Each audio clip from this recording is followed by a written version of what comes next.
Every single policy this government has put in place to deal with the problem has been a complete, total and absolute failure.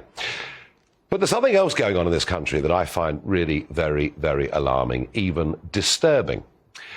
On Friday, an immigration enforcement unit turned up on the outskirts of Greater Manchester, and they were there.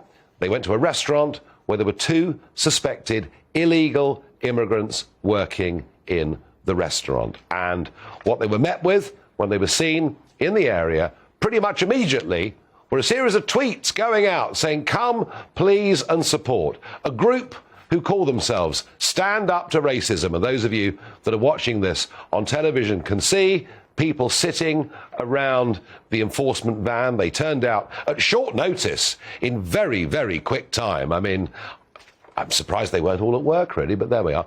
And it is extraordinary that Stand Up to Racism think that unless we have complete open borders and that anybody that wants to come to Britain, legally or illegally, can come, that in any way, if we enforce our borders, that somehow that is racist. I find this level of anarchic lawlessness really very, very strange. And it gets worse, of course, because this is not the first time this has happened. We've seen similar scenes in Deptford in South London, similar scenes in Glasgow in Western Scotland. And do you remember, not long ago, that aeroplane that was at Heathrow Airport? Yep. October 2018, Yakub Ahmed was getting on a Turkish Airlines flight. It was leaving from Heathrow to go to Istanbul.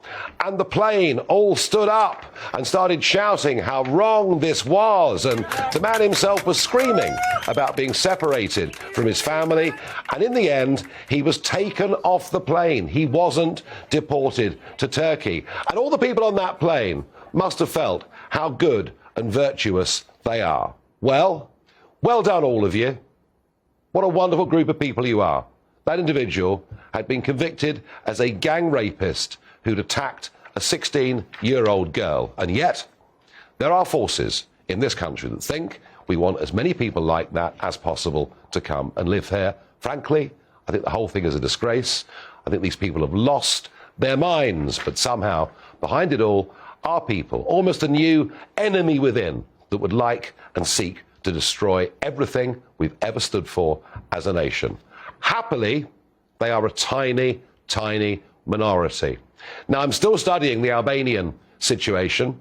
How many of the 900 that came at the weekend have come from Albania? I don't know. I'm still getting emails from you reporting the new Turkish barbershops that are opening up everywhere but actually are Albanian. We're going to keep digging. We're going to keep investigating. And while we're on the subject, in Carlisle this morning, a hotel that houses those that have come across the English Channel saw a protest. Yes, there we are. People there who are waiting for their immigration status to be confirmed, which means they absolutely are asylum seekers as opposed to genuine refugees. And there they are protesting on the roof of the hotel, and they're protesting about living conditions. Yep, it just isn't good enough. They've got to have proper touchscreen TVs and no doubt well-stocked fridges too. I mean, it's just unbelievable.